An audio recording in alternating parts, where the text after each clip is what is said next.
Hello, my name is Dr. Ben Thompson, audiologist and tinnitus specialist in California. We're here for the Tinnitus Virtual Summit 2020, and we're here with a special guest, Julian Cowan Hill, craniosacral therapist, psychotherapist, and tinnitus consultant in London, England. Welcome, Julian. Nice to see you here. So Julian is well known in the tinnitus community. He has a YouTube channel that's been producing amazing content since 2008, and it has over 2 million views, and it's been educating a lot of individuals in our community about tinnitus, what they need to know, some strategies to control their tinnitus, and some holistic options as well, which is great. So welcome, Julian. How are you doing today? I'm very well, thank you. I'm enjoying just having a slightly slower pace, but still doing a lot of work with tinnitus people in this lockdown phase. Yeah, thank you. Thank you so much. From some of your resources, I had learned that you've worked with over 1,000 tinnitus clients. And what really interests me in what you're doing is that one of your focus seems to be on the mind-body connection and bringing that holistic perspective. Would you like to discuss some of your experiences with your clients about that? Sure. One of the things that helped me, I had tinnitus for 20 years and I had it really badly.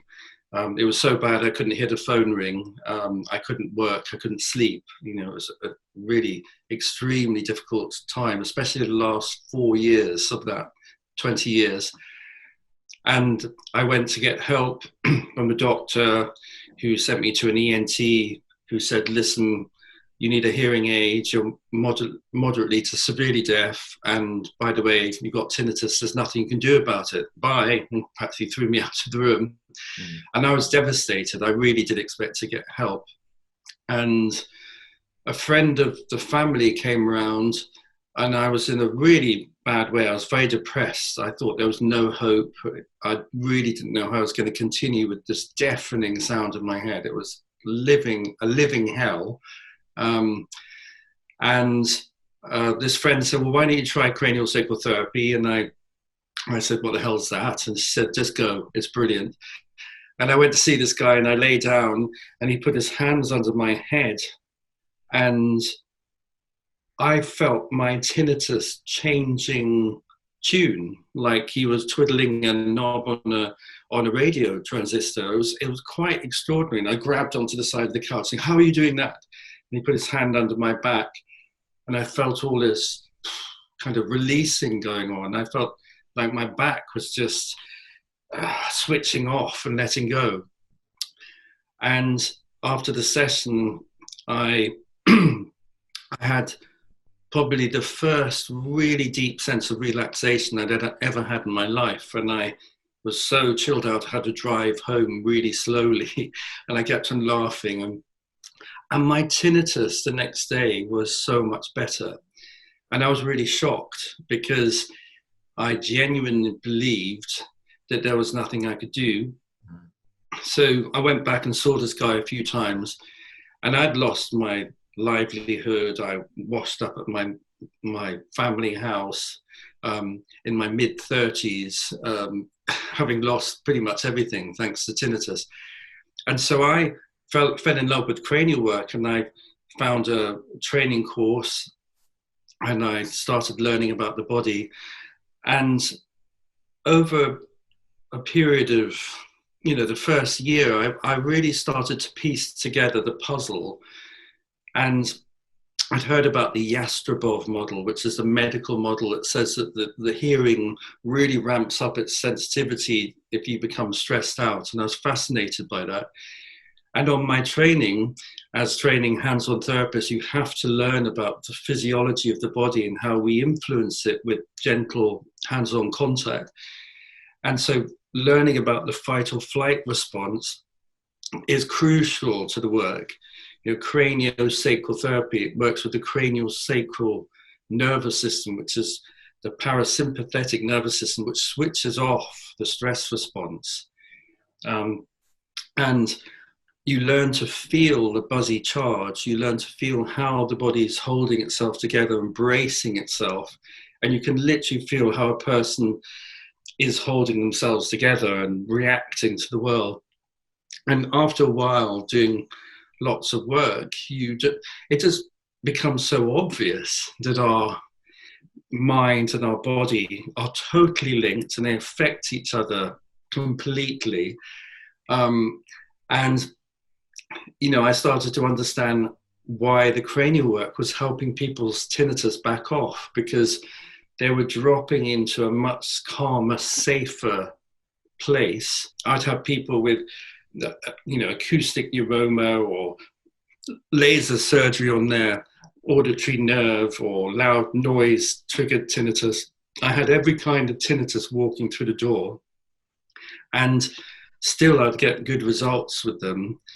And, I just started to realize that actually body-based practices that bring us out of this activated fight or flight response are one of the most useful things for switching off the alarm bells. It just becomes very obvious after a while. Yeah, thank you for sharing that. And from my own experiences, I can agree. I went through one of the most in-depth tinnitus educations, going through a doctorate of audiology program with a specialty in tinnitus, and had a residency at a major hospital where we had a tinnitus management program. And yes, we learned also the Jastreboff model about the parasympathetic nervous system and how that's important to reduce that high alert response to our tinnitus. However, there aren't so many resources out there that give the tinnitus community actual ways to access the parasympathetic response. So with my clients, I'm discussing some of those ways because, as you were saying, it's not a one size fits all. An individual has to learn what works best for them. And the only way to know which food you like the best is to try some different types of food. So from your experience, what have you learned from that? For the average person who comes to you, who's interested in these mind-body practices, what are the best ways for them to step into that mind-body connection? Most people with tinnitus are very heady, and they're very used to focusing on fearful thinking. They go online, read horror stories, and freak out, and so they're hyper vigilant of their own auditory system, and they're very tuned into fearful, catastrophic thinking. Often, I was a very heady person, so first things first is trying to get people to even consider the body. I'm always delighted when somebody comes in and they say, well, I have done a bit of yoga. And I say, well, please take up yoga in a much more wholehearted way. I'm always promoting yoga, Tai Chi, Pilates, stretching, yawning, massaging, techniques that focus on the spine and feel the midline. In my app, I've got an app called Quieten. There are lots of techniques that bring people's awareness into the body and help them connect with how they're feeling inside. So all body therapy, massage, acupuncture, reflexology, they're all brilliant. I particularly like cranial work because it helped me more than anything. And it's very gentle, but it drops people into a very deep state of calm. I usually say to people, you need to have one hands-on session a week with a body-based therapist, and you need to learn to self-soothe with a body practice like yoga, Tai Chi, something that grounds them into body experience, because it shifts the focus out of the head and catastrophic thinking often, and you literally can change channel into body mode.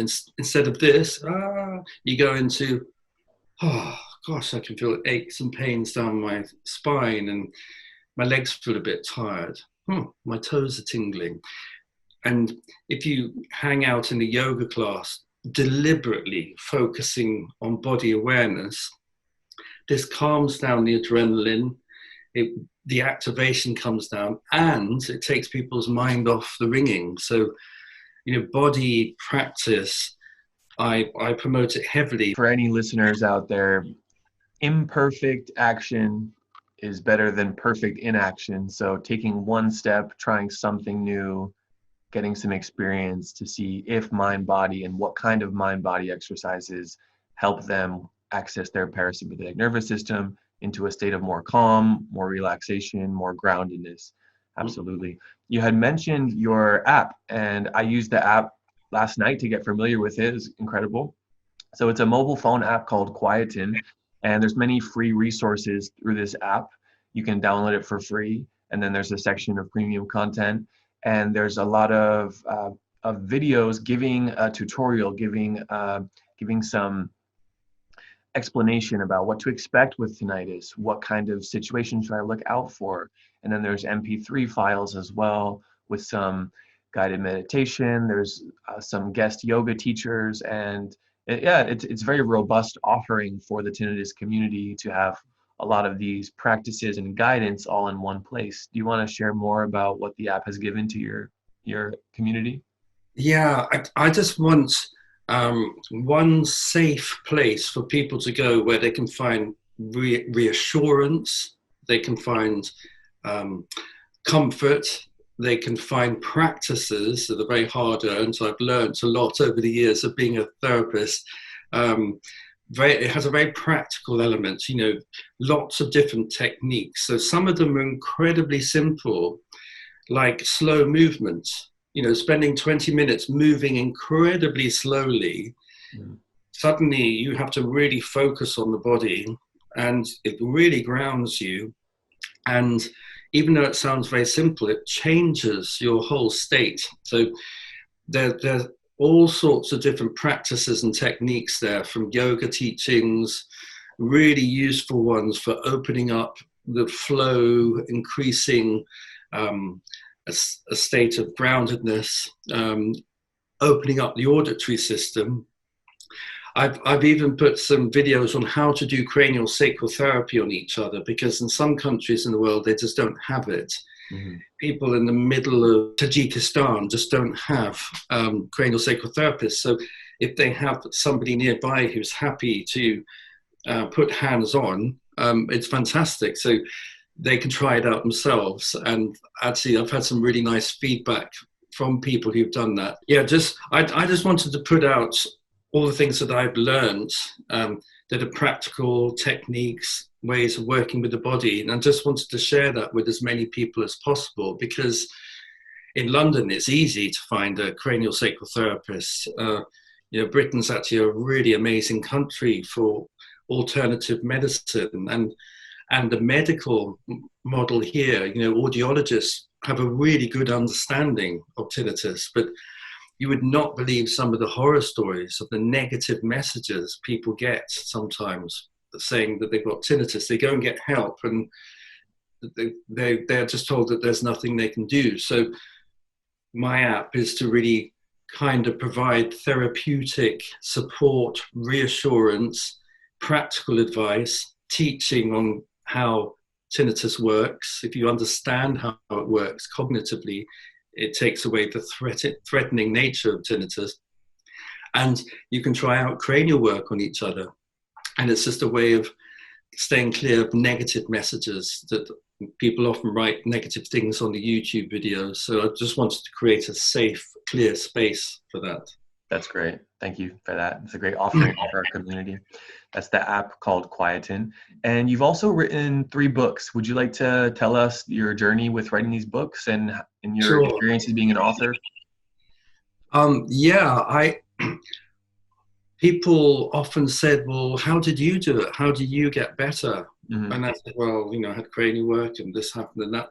Gosh, that's really interesting. I'd love to know more. Why don't you write about it? Often my clients would say, I'd really like to read your story. Can you put something out there? Because one of the most useful things for tinnitus is hearing other people's positive stories of getting better. I find that's the most powerful thing. So I wrote my first book, A Positive Tinnitus Story. That was just like quite a short book. It's an ebook that you can get on Amazon. And it's it's an overview of my work, my life, my experience, and working with people. So it's just a fairly short introduction, a very readable, easy introduction. The second book is the main self-help book. It's called Tinnitus: From Tyrant to Friend, How to Let Go of the Ringing in Your Ears. And this is a much more robust book with a matrix in it which charts out how you get better. So at the bottom, it's stuck. Tinnitus behaves like a tyrant. You have this kind of a mindset, usually out of touch with the body, these kind of thoughts. And I kind of just really map out the various different levels as you get better. And then tinnitus is like a healthometer. So if you start working with it and you see it as a temporary stress response, and it's actually it's giving you feedback about how stressed out you are. Once you learn that, then tinnitus can really turn into a friend, and it can say, whoa, you had too much to drink, or you need to go to bed early, or you've got a cold, or you're stressing out, slow down. Or it backs off and says, yeah, if you're out eating supper with friends and you're having really good company, that's good. Your tinnitus can just fall away. That's interesting. And it just helps chart out the path to recovery, basically. So that book is the main book for self-help. And then eventually, people were still saying, for goodness sake, write your story. We want your story in more detail. So I thought, okay. And the third book is called The Long Tide to Silence. And it's my own personal journey going to hell and back. It's like a quest for silence. And I'm just charting the various struggles that I went through to get better. And the long tide is a cranial expression when everything in the body just goes really calm and peaceful, and you drop into the long tide, which is like this really beautiful, expansive state of peace, which is, as a practitioner, it's wonderful to feel people dropping into that state. And it's my long, arduous journey to getting back to silence. So I was a bit worried about publishing that because I thought, oh God, because I talk about my horror story, I really struggled. It was hell. At times, I felt like a robot when I moved my head, and all these things would rattle and tinkle and, sirens. I had the most awful, awful sounds. And it really drove me to the edge. But then, the recovery hopefully inspires people. And, if people are in a dark place, sometimes it's quite comforting to know that other people have been in the dark place and they've made a full recovery. Just knowing that you can get better, that in itself is just so helpful. That's true. That's very true, that seeing a model, knowing that this is possible to make significant improvement on my response, on my reaction, and often the actual loudness and intensity of the reaction to tinnitus. That's the power of belief and knowing, okay, this is possible. If Julian can do it, I'm just like Julian. I can do it too. Yeah. And one of the best moments in that book that I wrote about was 6 months into my cranial training. I woke up one summer morning in silence, having had it for 20 years. So waking up in complete silence was like a miracle for me. And I'll never forget it. I got up and I ran down to the bottom of my mother's garden. Oh my God. And I was in tears and really emotional. And I thought, I knew it deep down inside my heart. I knew that it was possible to get better. And I didn't trust what I was told, that there was nothing I could do about it. And in that moment, I thought, right, if I can get better, other people can. I'm going to do my best to help other people get better. And I've been busy ever since. I've been doing that ever since.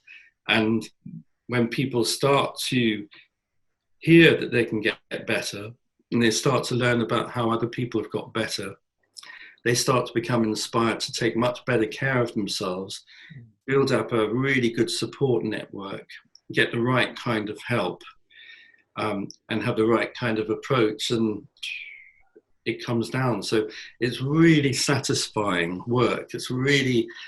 It can be difficult and grueling at times because people really suffer. But I know they can get better. I can't unknow that. And, I don't care what people say. People's eyeballs can roll, whatever. But, my experience has shown me people get better. I got better, others can. Absolutely. And in our roles as guides for groups of people producing content for the tinnitus community, there will always be some people who don't believe they can actually get better. And our job has to be to give our message to the people who want to heal, to the people who are willing to try something new to make it happen. And that's just the lay of the land, I suppose. Sure, and with anything, you do get some people saying, "Oh gosh, cranial work, what's that?" And you get people being really resistant to the whole notion of getting better. I've had people being really angry, suggesting that they could get better. But this is, I'm a psychotherapist, and I understand, defenses and resistance, and our sense of self can be really threatened by a message that kind of opens up a whole new possibility. So that's why I like the videos, because people can watch them and go at their own pace, and they can start to learn and digest and start to realize it for themselves. Absolutely. And all perspectives are welcome, no matter where someone is. If they're resistant or they're very open to it, of course, we welcome all of them here.